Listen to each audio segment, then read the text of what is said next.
Mesdames, Messieurs, bonsoir, ici Michel Pilote. Bienvenue à Parole à l'élu. Cette semaine, je vous propose une rencontre de 30 minutes avec le conseiller du district de Buckingham, Maxime Pedneau-Jobin. Monsieur Pedneau-Jobin, bonsoir. Merci d'accepter d'être là pour la demi-heure. En fait, j'aimerais qu'on commence avec ce qui est sorti dans les journaux, en fait, hier matin, lundi, quand on parle de l'Office municipal d'habitation de Gatineau, qui est sous la loupe de certains élus, notamment de Sylvie Gonneau. On parle de gouvernance. On n'est pas tout à fait sûr là, de ce qui se passe au niveau de la gouvernance. Non, puis moi, je suis tout à fait d'accord qu'il faut regarder ça de près. Là. Il y a eu plusieurs plaintes. Puis je dis ça en tout respect pour les gens qui sont là. Je sais pas, en gros, c'est quoi Je sais ce qu'on leur reproche. Là. C'est pas toujours clair qui décide quoi. Le processus de plainte n'est pas évident. Il y a une espèce de société mère qui s'appelle c'est OMH et HOM.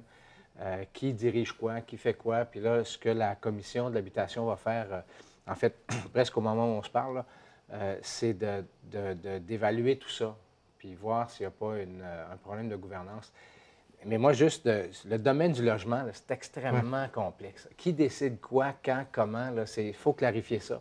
Parce que même des citoyens qui s'adressent à moi, là, dans mon mandat, je n'ai eu un certain nombre, c'est pas évident à qui les référer, puis on les réfère pour une partie du problème à quelqu'un, pour une autre partie à quelqu'un d'autre. Fait qu'il y a vraiment une lumière à faire là, sur ce On sait que, en fait, l'année dernière, si ma mémoire est bonne, on a ouvert quelques appartements ici, là, dans le secteur de la rue Lépine, notamment. Oui. Est-ce que d'autres logements qui sont prévus dans le secteur Est? Non, en fait, il y en a très peu du logement subventionné ici. C'est un problème important. C'est pour ça que ce qu'on a eu dans le projet Bowman, là, sur McLaren-Ouest puis Lépine, McLaren-Est et Lépine, c'était une bonne nouvelle. Là, avec la résidence pour personnes âgées, il y a aussi des logements subventionnés, mais on est un coin où on a besoin de promoteurs qui sont prêts à faire ça. Surplus, on sait que la semaine dernière, on annonçait encore un surplus, c'est presque à chaque année depuis plusieurs années. Cette année, 7 millions de dollars, qui est équivalent d'environ 1,5 % si on veut, du budget total de la Ville. Il y a certaines personnes qui disent que ça démontre que la Ville surtaxe peut-être les citoyens. Mais votre son de cloche est complètement différent. Pour vous, c'est de la saine gestion. C'est-à-dire que oui, c'est de la saine gestion, c'est de la gestion prudente. D'abord parce qu'on n'a même pas le droit de faire un déficit. Ce n'est pas comme un gouvernement qui peut viser assez juste cette année-là parce qu'il sait qu'il peut faire un petit déficit puis se reprendre l'année d'après. Nous, on n'a pas le droit de faire de déficit. Donc, on planifie des surplus. Si le surplus était de 30 millions, là, on s'entendrait qu'on taxe trop. Mais à 5, 6, 7 millions, sur un budget de 520 millions, pour moi, c'est que de la saine gestion. Ça nous donne un coussin. Il n'est pas alloué au moment où on fait le budget. Là, on sait qu'on a un surplus, mais on ne l'alloue pas. Donc, s'il y a quelque chose qui se passe pendant l'année, s'il y a par exemple, ce qu'on propose, c'est de l'allouer à un grand projet comme les bibliothèques. On sait que le déploiement des bibliothèques va coûter très cher. Pour moi, c'est ça. C'est de la gestion prudente, puis c'est comme ça qu'on doit gérer. Donc, 7 millions cette année, et on va espérer que ça continue d'aller de cette façon-là. Justement, vous parlez de grandes bibliothèques. On sait que c'est un dossier dont on parle de plus en plus. Plusieurs emplacements qui sont possibles dans le centre-ville et toujours dans le centre-ville de Hull. Qu'est-ce que les gens des différents secteurs, le secteur ouest à Elmer, mais aussi dans notre secteur, qu'est-ce qu'on aurait à gagner d'une grande bibliothèque dans ce coin-là? Beaucoup de choses. Moi, j'ai visité, je vais procéder par un exemple, j'ai visité la grande bibliothèque à Québec, la bibliothèque Gabriel Roy. C'est presque la moitié des inscriptions aux bibliothèques locales qui se font à partir de la bibliothèque centrale. Si on veut augmenter la lecture puis l'intérêt des gens pour les bibliothèques, ça prend une locomotive. Et à Québec, comme à Montréal, ils se sont retrouvés avec un beau problème. Ils font une grande bibliothèque. Il y a des gens qui avaient cette attitude-là, qui disaient, écoutez, commencez par mettre des livres d'un quartier. Puis, et ce dont on s'est aperçu, c'est que les bibliothèques de quartier, là, ils sont obligés d'investir massivement parce que c'est la grande bibliothèque qui a fait que les gens y allaient. Parce que la petite bibliothèque locale, elle n'est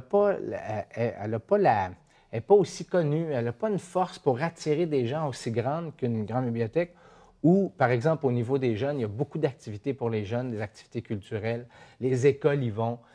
Ils ont des lieux physiques qui sont incomparables à ce qui se passe ailleurs.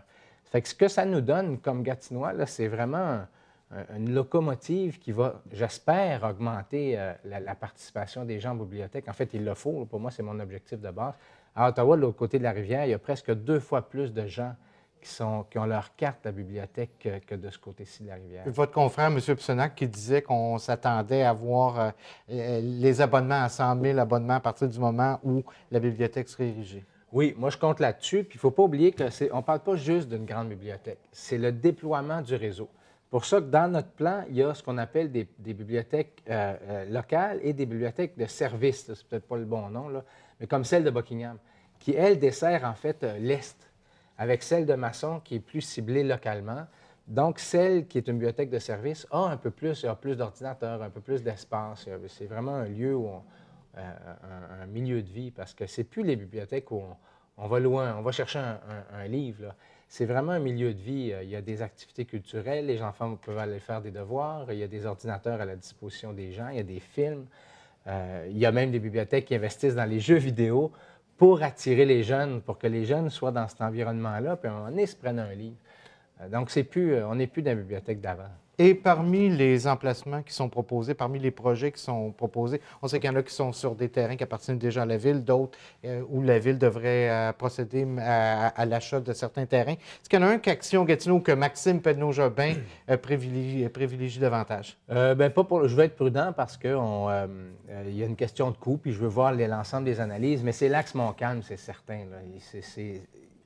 La bibliothèque, on l'a fait pour la lecture puis l'investir dans la matière grise des jeunes, mais on l'a fait aussi pour revitaliser le centre-ville.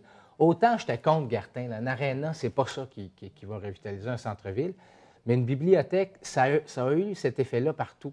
C'est que ça attire des gens, ça attire des petits cafés, ça attire des librairies, assez paradoxalement.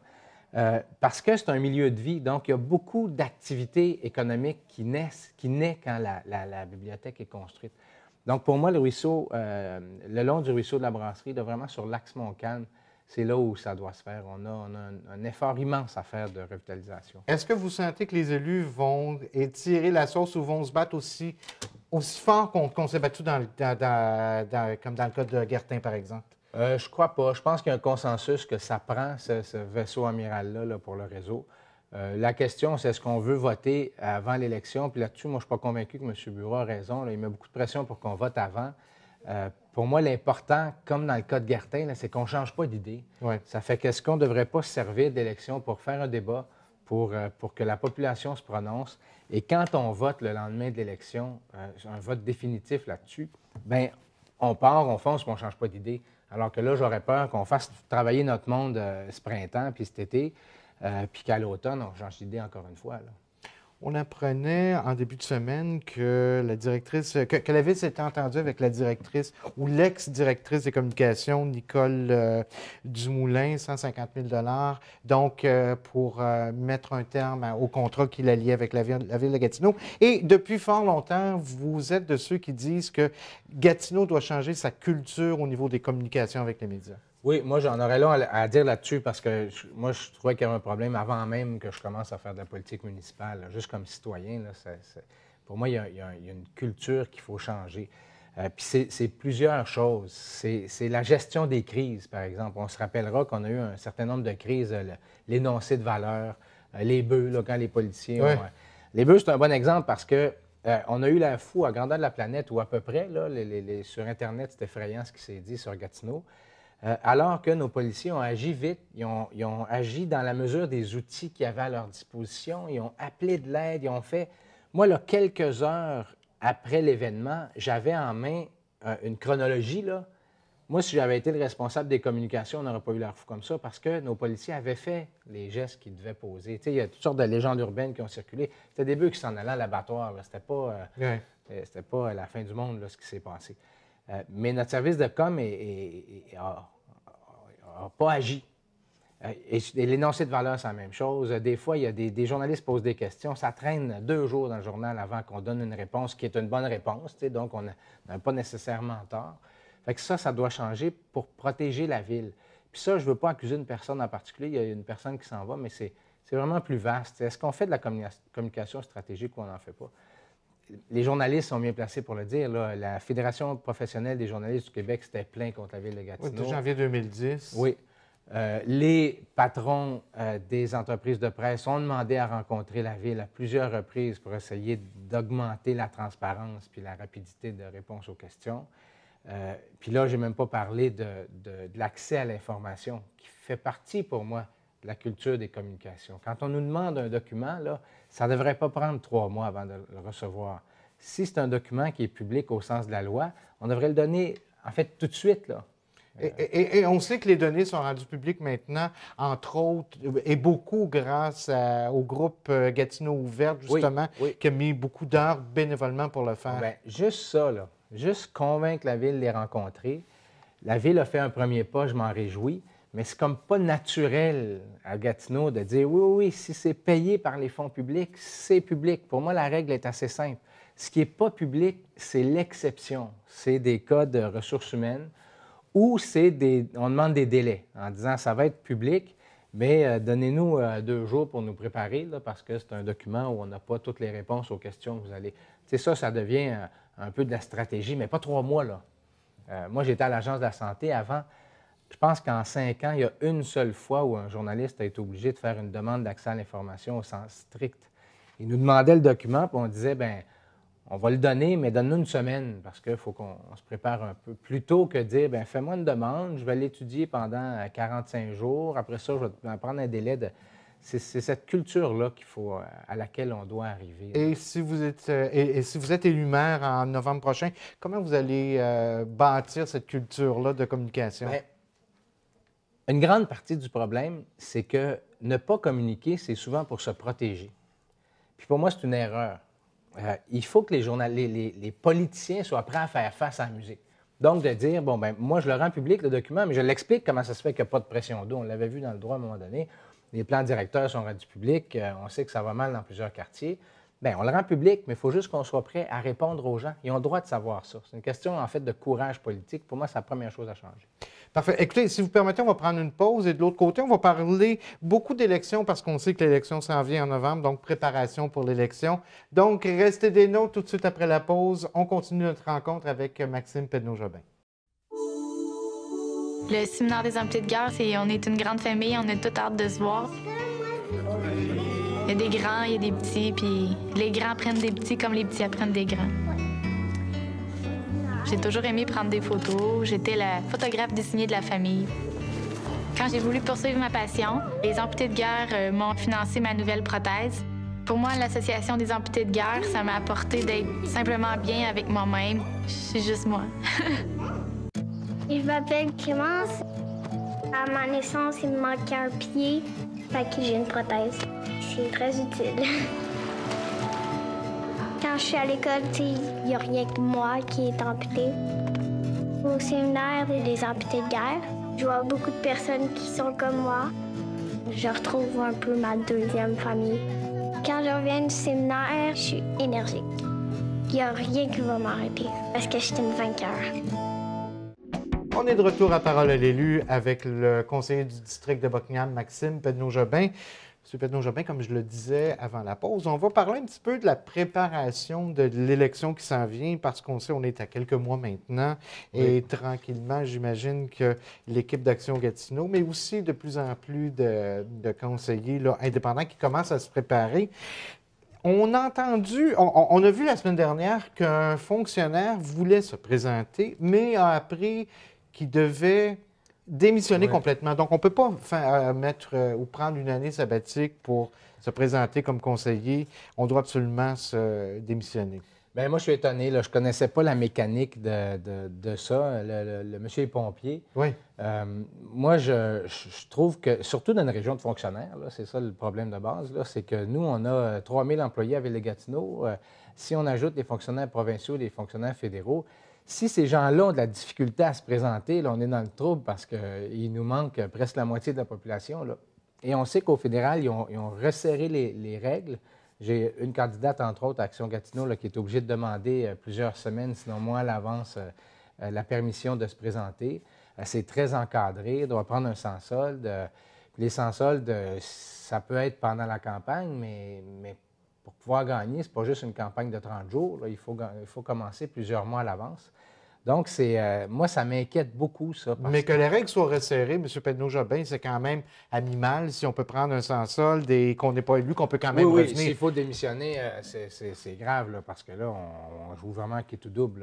Là. Mais pour moi, à tous les niveaux de gouvernement, il faut faciliter ça. C'est des gens qui ont de l'expérience, c'est des gens qui connaissent quasiment par définition l'appareil, là, la machine étatique. Pour moi, ça, c'est bien important parce qu'on perd des gens de qualité ou on rend ça difficile pour des gens de qualité. Puis là, je n'ai même pas parlé du salaire. On en a parlé à quelques reprises, mais si en plus la personne a de la difficulté à retourner à son emploi ou perd une partie du fonds de pension parce qu'il faut qu'il parte, qu'il revienne, moi, je trouve que ça, là, on ne s'aide pas comme collectivité. Là. Mais c'est une loi qui est provinciale pour les municipalités ou c'est à Gatineau exclusivement? C'est provincial. C'est provincial, puis c'est souvent ça le problème. Par exemple, quand le fédéral a resserré, peut-être qu'à Calgary, c'est pas trop grave parce qu'ils n'ont pas une masse importante de fonctionnaires. Donc, ça touche quelques personnes. Mais ici, ça touche, c'est tout Gatineau qui est affecté. Mais est-ce qu'on ne parle, parce que j'avais l'impression qu'on ne parlait que des fonctionnaires municipaux. Donc, tout fonctionnaire qui veut se présenter comme conseiller municipal ou maire doit démissionner. Non, là, on parle, je mélange un peu le provincial, le fédéral puis le municipal. Dans le cas du municipal, je vous l'ai dit, j'apprends que ce monsieur-là doit démissionner. Je ne pensais pas que c'était aussi radical que ça. Mais aux autres niveaux aussi, il y a des embûches pour se présenter. Puis ça, c'est vraiment un problème politique important pour l'Outaouais. On sait que les assemblées d'investiture d'Action Gatineau qui commencent en fait dès ce vendredi, M. Pissenac, qui devrait être le conseiller ou qui va être le candidat officiel d'Action Gatineau. Et les autres, on a au moins 5 autres assemblées qui sont annoncées. Oui, on en a 5 autres. On devrait en avoir, je ne sais pas encore combien, mais une dizaine au moins avant la fin juin, là, sinon une douzaine. Et ça, c'est vraiment un bel exercice parce que c'est les membres du parti qui choisissent qui va les représenter dans le quartier. Puis bon, c'est pas juste intéressant de choisir notre candidat, c'est aussi une occasion où on force un peu le candidat ou la candidate de dire, bien, voici ce que je vais faire pour mon quartier. C'est un moment de débat et de discussion de plus sur les enjeux locaux. Puis on se rappelle que nous, la discipline de parti, ça s'applique aux grands enjeux, là, aux 10, la dizaine. Ouais. Donc, ce qui va se passer dans les investitures, c'est vraiment, là, ils font ce qu'ils veulent, ils disent ce qu'ils veulent, puis après l'élection, il y aura des bons débats sur qu'est-ce qu'on priorise. C'est un exercice que je trouve vraiment intéressant. Puis on commence avec Pissenac, là, qui est un conseiller important pour le parti. Est-ce qu'il y a déjà des districts où on sait qu'il va y avoir plus qu'un candidat qui va se présenter? Il y en a, mais il n'y a personne qui a le goût de faire ça, là, parce que c'est comme faire 2 campagnes. Ouais. Donc, il y en a beaucoup, en fait, où on a déclenché l'investiture avec plus qu'un candidat. Là, j'ai appris hier qu'il y en avait une où on est rendu à juste un candidat, il y en a un qui a laissé tomber. Mais on devrait avoir des courses, là, je dirais au moins 2 à Gatineau. En fait, je pensais qu'on n'en aurait aucune ou à peu près, là, mais maintenant, on était à 5, puis là, on est à au moins 2.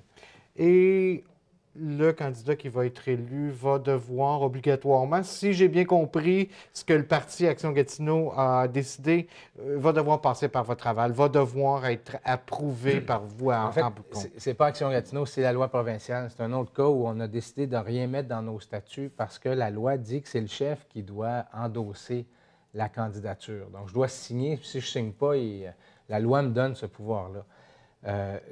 Pour moi, l'objectif, c'est vraiment d'empêcher des candidatures pas sérieuses ou de gens qui ont un passé trouble ou quelque chose comme ça, qui seraient les seuls candidats à l'investiture. Donc, la personne dépose sa candidature, est reconnue comme candidate valide pour l'investiture, mais c'est quelqu'un qui a fait je ne sais pas quoi dans son passé, où là, moi, la loi me permet de ne pas endosser mais je m'imagine mal en train de faire ça. Mais c'est quand même possible. Oui. Action Gatineau, justement, qui a présenté le 18 avril dernier son rapport financier. Ce qui est intéressant de voir, c'est qu'on a quand même réussi à amasser près de 18 500 $ des dons de particuliers là, qui sont allés à Action Gatineau. Oui, ça, c'est le rapport 2012. Ouais. Tous ceux qui ont donné depuis 2013 sont aussi sur notre site web. Là, ça s'appelle Qui nous finance. Donc, c'est transparence totale, autant dans nos dépenses et nos revenus de l'année dernière. Là, on a mis en ligne le rapport du directeur général des élections. On pourrait dire qu'on le fait en double parce que le directeur le fait lui-même, mais Mais c'est pas mal plus dur de trouver un rapport dans le site général du gouvernement du Québec que si on le met nous-mêmes sur notre site. Moi, je trouve que c'est ça de la vraie transparence. C'est faciliter l'accès à l'information aussi pour les gens. Donc, on va continuer de faire ça. Et encore en temps réel, là, les gens qui nous donnent, là, quelques semaines après que le don est entré, on met leur nom puis le montant sur Donc, la loi qui a été modifiée, 1 000 jusqu'en 2012, actuellement, c'est? C'est un maximum de 1 000 jusqu'au 1er juillet. Après ça, on est vraiment dans ce que le gouvernement appelle une période de transition. Là. Donc, au 1er juillet, ça baisse, le maximum baisse à 300. Et après l'élection, là, ils vont faire d'autres changements. Parce que c'est un peu dur de faire ça en cours d'année. Et pour financer, est-ce qu'on doit absolument être citoyen de Gatineau ou membre du parti? Oui, citoyen de Gatineau, absolument. On peut recevoir un don de quelqu'un qui n'est pas membre, mais ça doit être une personne, donc pas d'entreprise. Citoyen de Gatineau, maximum 1 000 Tony Accurso, qui on sait, il y a en fait 1 an, qui avait été arrêté, accusé de différentes... pour fraude, entre autres, et qu'on sait qu'il a acheté 2 terrains ici à Gatineau. Et pour vous, pour Action Gatineau, est-ce que c'est un petit peu trouble d'avoir des personnes comme ça là, qui sont propriétaires de terrains? Bien, c'est-à-dire que acheter un terrain, c'est pas illégal. Investir, c'est pas illégal. M. Accurso peut faire ces choses-là s'il le veut. Moi, je pense qu'il faut être extrêmement prudent. Par exemple, l'association, l'AMF des marchés financiers, le regroupement des marchés financiers, j'oublie le nom exact, qui peut faire des vérifications sur des entreprises. Si une ville n'est pas certaine qu'une entreprise est légitime, là, elle peut poser des questions à cette organisation-là. Mais que lui soit présent puis pose des gestes comme ça à Gatineau ne peut pas nécessairement l'empêcher. Si ce n'est pas illégal, il a le droit de le faire. Mais il faut être prudent, il faut être vigilant, plus que jamais, parce que c'est l'intégrité des gouvernements qui est affectée. Il y a quelques semaines, on a parlé de l'usine de filtration d'eau du secteur Buckingham, 5 millions de plus que ce qui était prévu. Pour vous, bon, c'est un petit peu dommage qu'on ait sous-estimé ce que ça pourrait coûter. Oui, parce que ce n'est pas un dépassement de coût strict. On n'a pas commencé les travaux puis ça va nous coûter plus cher. C'est l'évaluation du coût des travaux qui a été très différente du résultat, notamment des appels d'offres. Donc, les appels d'offres nous disent que le prix qu'on va payer, c'est le bon prix, c'est ça que ça coûte. Mais on s'était préparé à payer moins cher que ça parce que les évaluations, en fait, en 8 mois, ça a passé là, de à peu près 22 millions à 30 millions. C'est une différence énorme, là, 10 millions. Mais les travaux sont entrepris. Mais les travaux sont entrepris, les étapes administratives sont franchies, puis c'est extrêmement utile. C'est-à-dire que ce n'est pas une dépense inutile, c'est une usine de filtration des eaux potables. Là. Donc, à Buckingham, on était dû. Et ce qu'on fait là, ça va être bon pour 35 ans. Oui, parce qu'on sait qu'il y a quelques années, on avait presque stoppé l'accroissement au niveau là, des résidences et tout ça parce qu'on n'arrivait plus à subvenir aux besoins actuels. Oui, puis on a encore plein de problèmes. Nous, à Buckingham, il y a une possibilité d'avoir 3 problèmes. On en avait 3, c'est-à-dire que la production de l'eau, le transport de l'eau dans des canalisations, puis le traitement des eaux grises. Nous, les eaux grises, on n'avait plus de capacité. Souvent, nos tuyaux sont trop vieux ou trop petits. Puis en plus, l'usine est à refaire. Ça fait qu'il y a des coins où le développement est à toute fin pratique arrêté. Là, on règle ce problème-là. On est déjà en train d'investir dans les réservoirs à maçons là, pour le traitement des eaux usées. Et on a mis des millions, mais ça prend du temps. Là. On a bien d'autres à mettre pour le transport, donc pour les tuyaux là, en fait, à la grandeur de Buckingham. J'aimerais qu'on parle un petit peu de l'avenue de Buckingham et qu'on parle, bon, par exemple, du poulailler. On en a parlé il y a quelques mois. Ça devrait être démoli incessamment. Un spa peut-être qui s'en vient là. Est-ce qu'on a des nouvelles à savoir ce qui se passe dans le temps? Je suis toujours un peu délicat dans des choses comme ça parce que c'est un projet privé. Ça fait que, mais disons que on stagne, là, on n'avance plus là, dans ce projet-là, là, mais je ne sais pas si les entrepreneurs vont faire des annonces ou quoi. Là. Moi, j'espère encore qu'on va être capable de démolir la partie là, la plus basse là, au plus tard cet été. parce qu'il faut que ce soit beau, mais le projet lui-même, il faudrait poser des questions aux entrepreneurs eux-mêmes. Et pas question. Et je vous lance ça comme ça, M. Pedneau-Jobin, parce qu'on sait que d'aller mettre de l'essence à Buckingham, c'est à peu près impossible. On a le chemin Lépine maintenant qui est bâti. Mais est-ce que possibilité d'avoir une station d'essence éventuellement digne de ce nom-là sur l'avenue de Buckingham? Bien, c'est bizarre parce que les entreprises se déplacent justement vers Lépine. Là. Il y en a déjà une station, on va peut-être en avoir une deuxième. Donc, de voir un retour vers la rue principale, il faudrait demander aux principaux intéressés. Mais moi, je serais étonné parce que les grandes marques font le cheminement inverse. Ils s'en vont vers Lépine. On a la semaine dernière présenté un communiqué, la Ville de Gatineau qui a présenté un communiqué qui demandait aux gens de faire attention à qui se présentait chez eux, mandaté de la part de la Ville de Gatineau. Oui, la Ville, on sait qu'on rentre des maisons, on est partout, on peut faire toutes sortes de vérifications, mais c'est pas toujours la Ville qui cogne à la porte, même si le logo de la Ville est dans les mains des gens. Donc, il faut demander aux gens de s'identifier. Si on a le moindre doute, il faut faire le 3 à 1. Il ne faut pas donner l'accès. Vous n'êtes pas obligé de donner l'accès jamais, là, même si c'est la Ville. Donc, les gens qui ont le moindre doute, là, rapporter ça à la police, demander de l'information aux gens. Je ne sais pas le nombre de cas qu'il y a eu, mais il y en a eu assez pour que la population soit alertée. Voilà. Écoutez, M. Pedneau-Jobin, merci infiniment. On se revoit la semaine prochaine. Alors, c'est ce qui complète notre émission pour aujourd'hui. Ici Michel Pilote. À mardi prochain.